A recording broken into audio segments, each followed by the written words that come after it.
Hey, welcome back to another episode of Manga Talks. Today I've got a couple of new pickups, and also the very first thing that I wanted to start off with was actually related to this book here. So, big news, although it's been announced beforehand, the pre-orders of Light of the Moon by Hanawa Kazuichi has finally been released by Mansion Press today. So today is the 18th of April, and if you go hop on their website or their Instagram, they have that post up.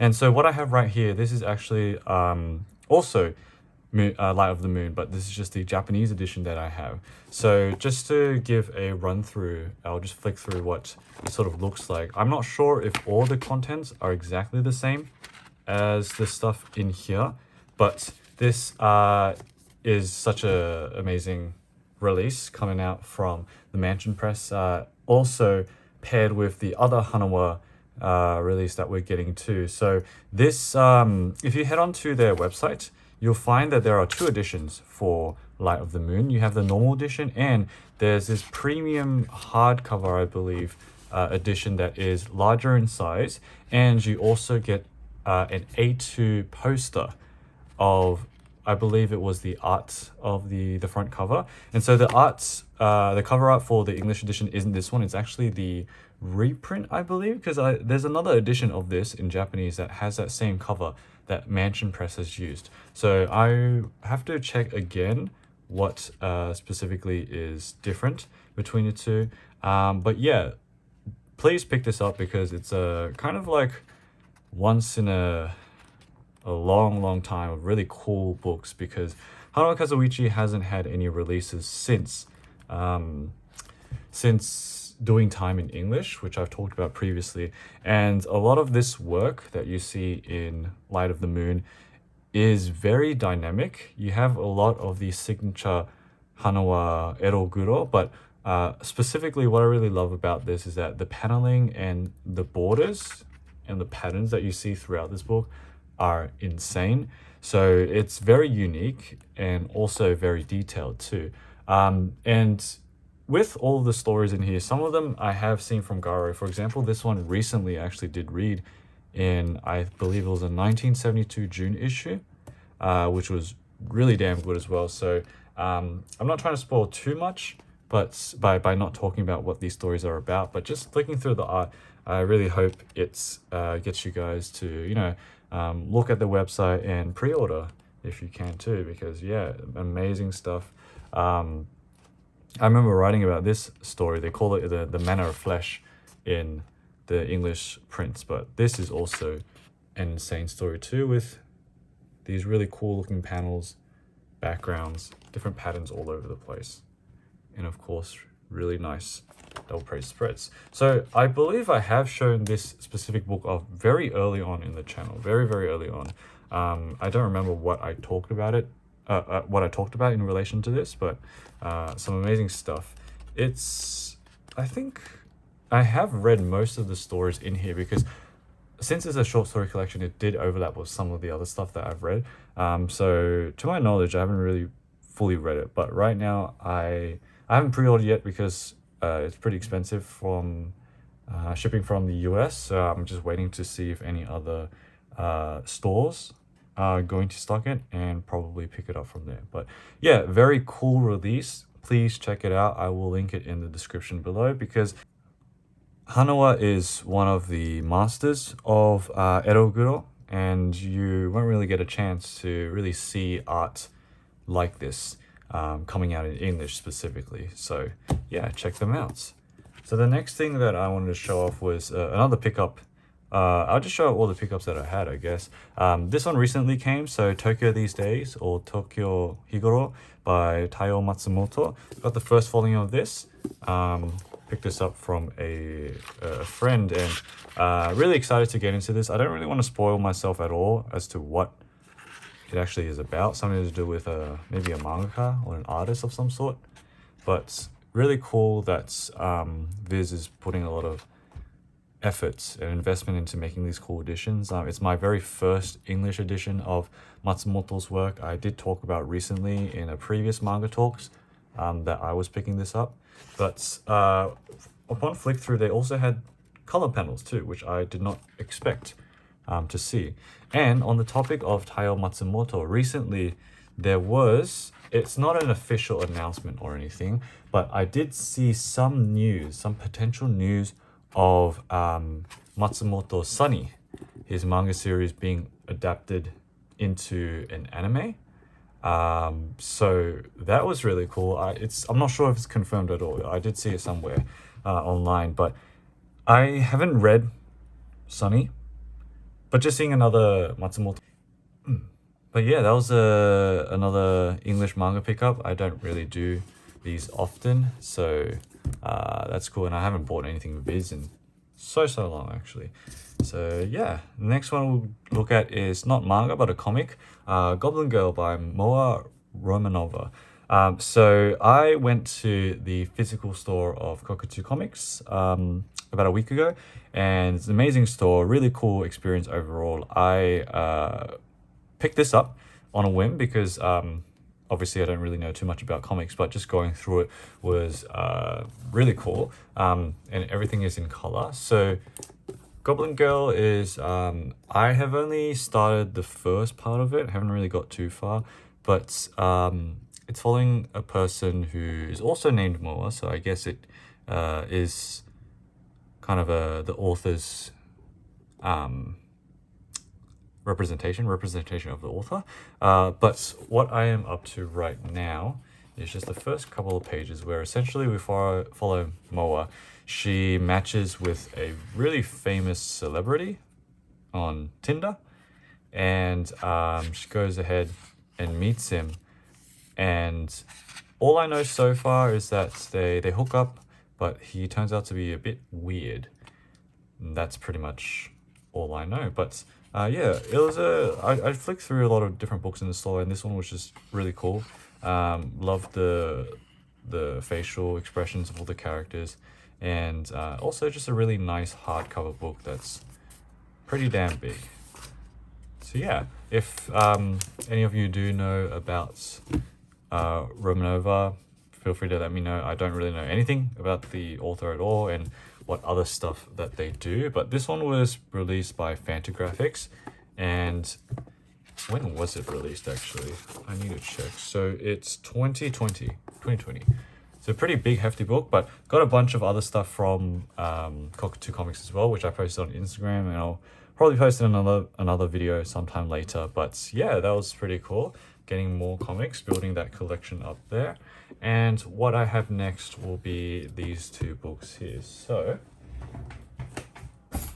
on the left we have a Yagyo issue, and on the right we have a Garo issue, special issue. So I'm going to go through the Garo issue first. I have shown this off previously, but I want to revisit again specifically on the topic of reprints. So Breakdown Press, as I talked about in a previous video, released the Hanawa book that they have, but also a reprint of Ding Dong Circus by Sasaki Maki. So Ding Dong Circus was a bucket list book of mine, so insanely happy that they released a reprint of that, picked that up straight away. But the reason why I wanted to flip through this Hayashi Seiichi special issue of Garo is that the other bucket list book that I have is Red Rock by Hayashi Seiichi, and also Gold Pollen as well.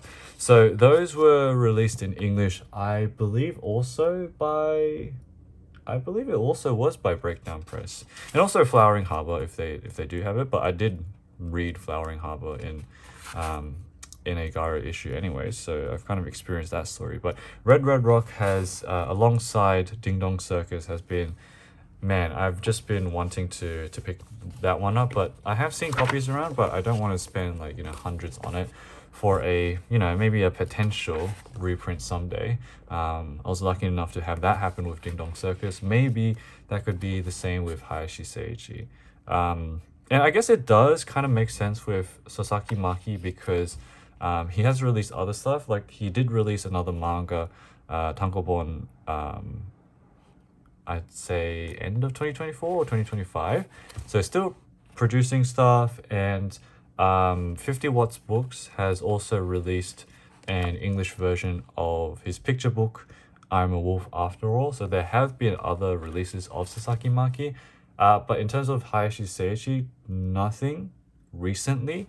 So, you know, I'm just kind of just talking about it in hopes of it getting a reprint.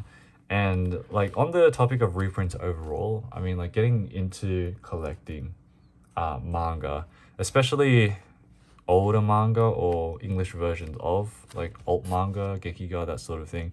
Man, getting reprints or like the whole idea of just waiting for reprints is sometimes kills me. I mean, that's how it goes, you know, with demand, how much demand the book gets. But it's just something that is more and more of like a prominent thing I have to think about the more I collect going forward. So that's why pre-orders are so important. But now it might be a bit hard for me because of, you know, prices going up for everything, especially with a lot of the publishers being in the US and shipping from the US. Shipping is really expensive to Australia at least. So I can't really justify pre-ordering because that just shoots up the, I think for the Hanawa Light of Moon pre-order for in terms of Australian dollars, it was like 100 and something bucks. Just not even for the premium edition, just for the normal edition, which kind of sucked because, you know, I do want to pre-order and support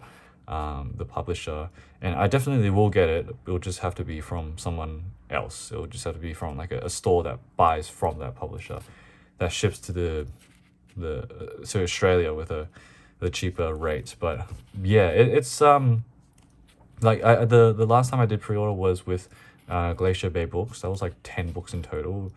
Two of their pre-orders, which I showed off in a past collection video with all of their stuff.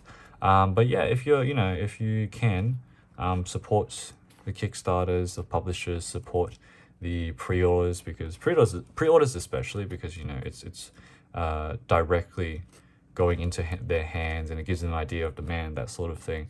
But yeah, it's just tough at the moment with shipping to really justify a lot of pre-orders for me. So I hope those, you know, who live closer and don't have to deal with expensive shipping rates can support them directly, because, you know, it's pretty uncertain times right now, especially for book publishing, and I really hope that's you know, especially for the alt manga scene, alt comic scene, that things go well for publishers and for readers. So support those local stores, those publishers as much as you can, because yeah, it'll be a tough couple of years we're looking at. But yeah, so, you know, hopefully we get a Gold Pollen and Red Rock reprint one day. I did show this off a very long time ago, and again as well, like in a early manga haul video.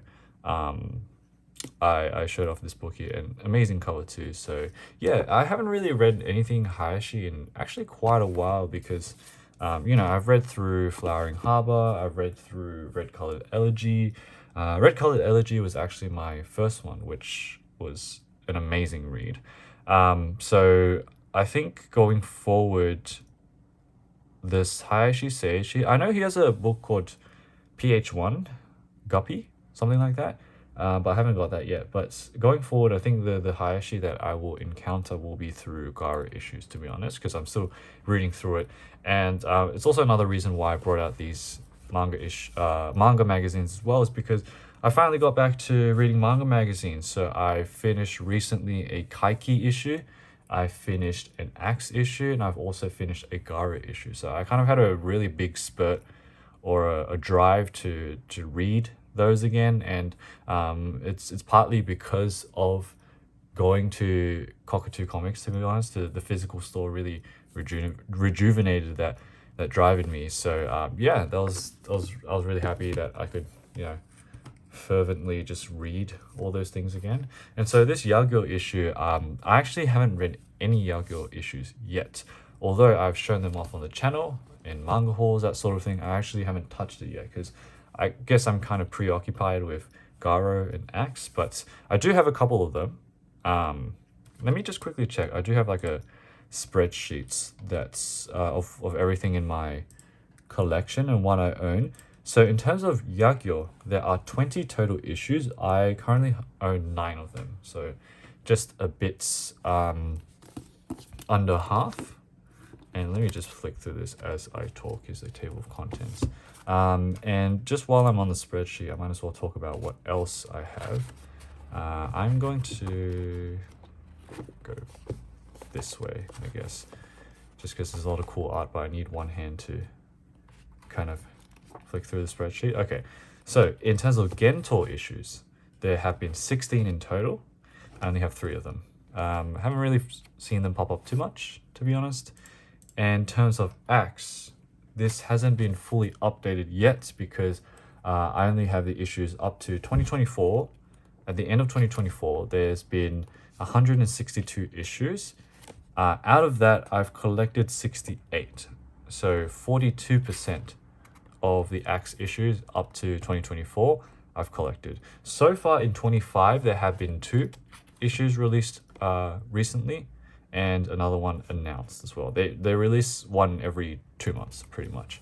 So yeah, that's how much I have for acts. And then for Garo, I don't know. I didn't write down how many issues they have in total for Garo, but you know, we're talking about starting in September 1964 all the way till December 2002, plus special issues. So funnily enough, I have 72 total issues of Garo, but I have a duplicate.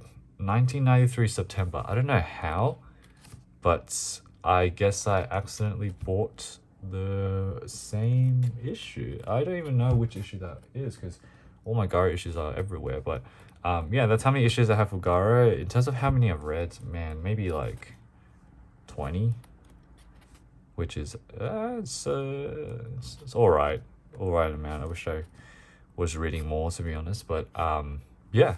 And I don't know if I have any other or everything else in terms of I did post about this a while ago. I haven't updated it yet to match my most recent haul from Cockatoo Comics, but in terms of manga, I have 875 volumes. In terms of just books, like just literature, 109.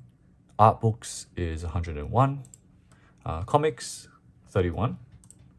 And yeah, and then you had some miscellaneous stuff, and then all of the manga magazine issues that I've talked about. So I do have quite a bit, and you know, still have to get through so many of them in terms of reading. So again, trying to limit how much I buy. And I've noticed in these Yagyo issues as well, there's a big section of just a lot of commentary and I guess analysis, essays and stuff, which Garo has that. And Axe has that, but not to this extent, I believe. And this specific issue, number 19, was this number 19 or 16? 16. 16 came out in March 1989, quite a while ago. So Yagyo started in April 1972 and ended in August 1995. So it was like 23 years of serialization, which is pretty cool because I really love the Yagyo cover arts. And man, I still, and it's also very like manageable, you know, 20 issues. I can collect 20 issues, although they are more rare. Like with Garo, you have so many issues, hundreds and hundreds. You can pick and choose, and you know, you're not aiming to collect all of them unless you're on Instagram. I follow this account called Zigoto Apocalypto, I believe. They recently made another account specifically going through every single issue of Garo and Axe. I believe it's just called From Garo to Axe, because they have been collecting everything from Garo and Axe. They are nearly done on both ends, I believe. So like hundreds of Garo issues and hundreds of Axe issues.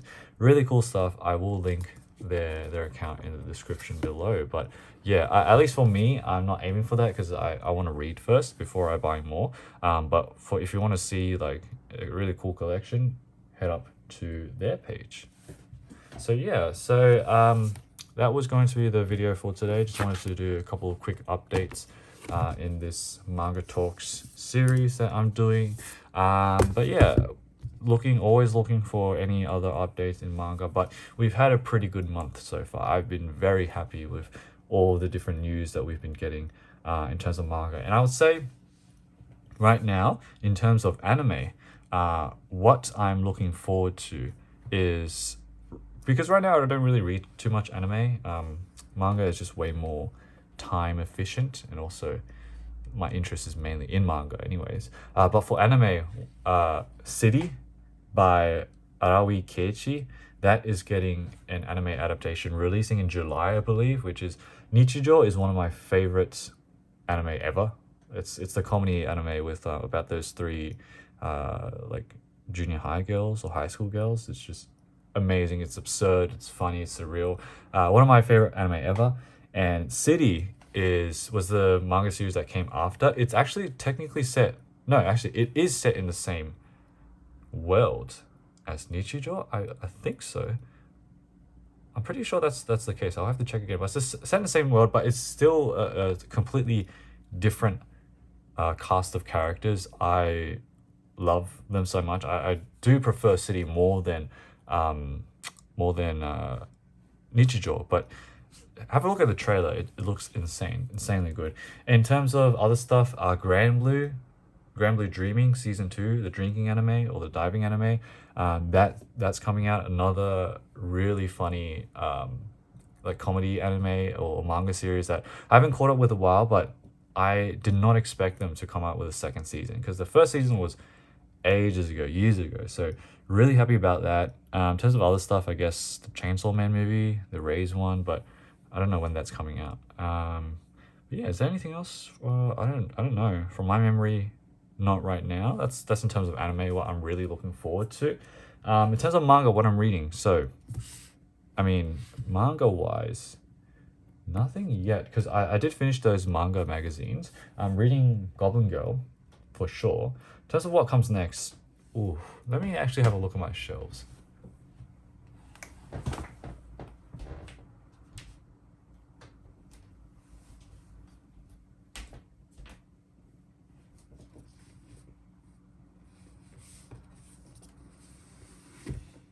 Okay, actually, I did finish this one too, 100 Views of Reality by Kijitori. That was a part of the Glacier Bay Kickstarter. That one was amazing. Really loved this one, especially. It's just another quality release from Glacier Bay, and each story in this was my favorite story out of everything. It was, which one was it? I think it was called, it's the one with the hand. I just need to find which one that was. Transformers was really good as well. The one with the hand. If you have these, this book, you can flip through it and find it. Actually, Dreams Don't Answer was a really good one as well. It's like a blend of reality and dreams, which makes sense from the title. A Long Stay. This one was really good. I love this. It was my favorite out of the entire book.